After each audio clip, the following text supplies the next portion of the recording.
I've said it before, and I'll say it again. Harem anime? Unironically, one of my favorite genres. And quite recently, I've read one that was actually really good. Not to say that harem anime are inherently bad, but I believe that this one is a bit better than many. And yes, if you looked at the title and read the thumbnail, today we'll be talking about the Remake Our Life manga. And yes, specifically the manga, as I have not seen the anime, the light novels are currently behind the manga and anime, or at least the translations are. So I thought that today, why don't we go over what's just really good about the series and why I enjoy it a lot. However, before we go, there will most likely be spoilers for the series in this video, and I always hate spoiling things when they're really good, so go read the manga real quick before watching this video. And trust me, the manga is very short and you won't regret the time you spend with it. But without further ado, let's get right into why I just really enjoy Remake Our Life and why it's honestly top tier. And the first thing that is great about the series is, like many other series, the girls. Yep, we also have to mention the girls. Anime girls are great. A Remake Our Life has some bangers. Sure, none of the girls in the series are as good as Iris, who could be, but they're good nonetheless and deserve a shout out. My favorite girl in the series is Kawasegawa, who I just think is really fun.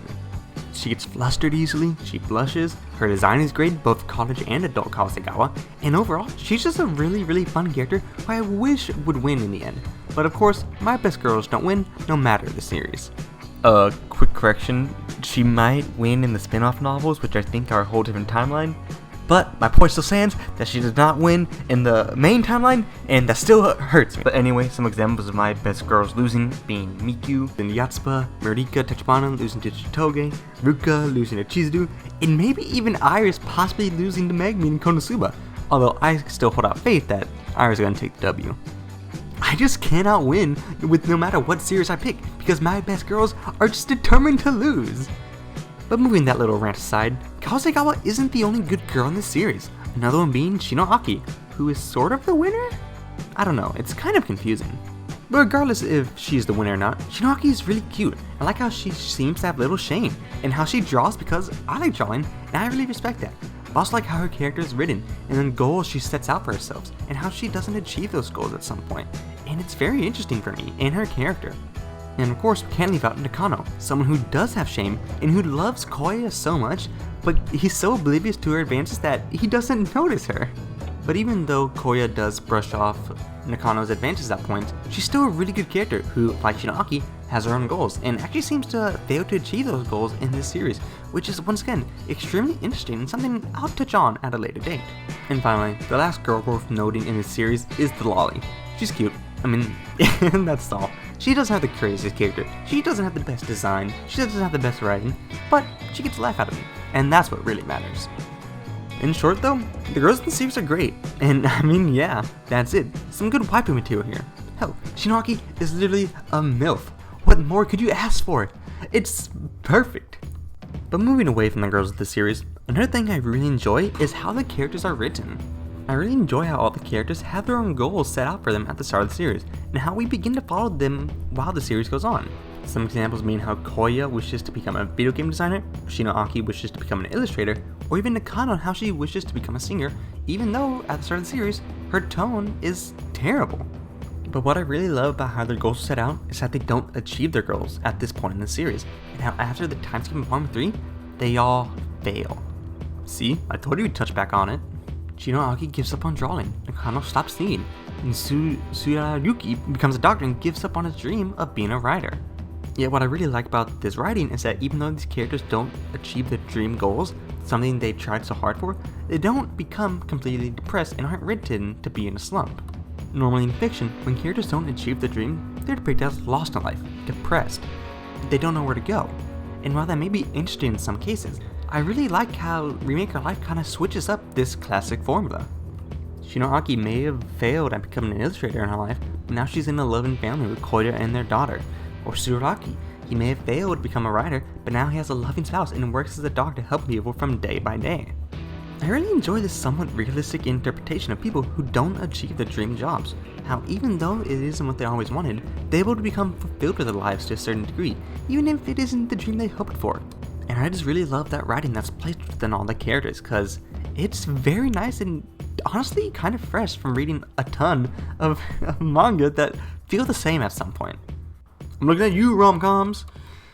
But moving away from the writing that I just really enjoy about the series, let's talk about something I always comment on when I'm talking about a manga. It's the art. Like I said, I always talk about the art when I'm talking about a manga. And guess what? The art is great here too. It's expressive, cute, and really depicts the sadness through smiles.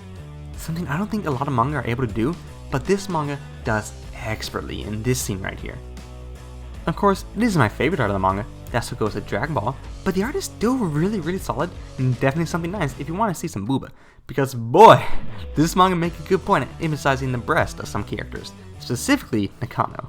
Another thing I really enjoy about this manga is the main character, Koya. Koya is so expertly written, so expertly characterized, just so amazing all around.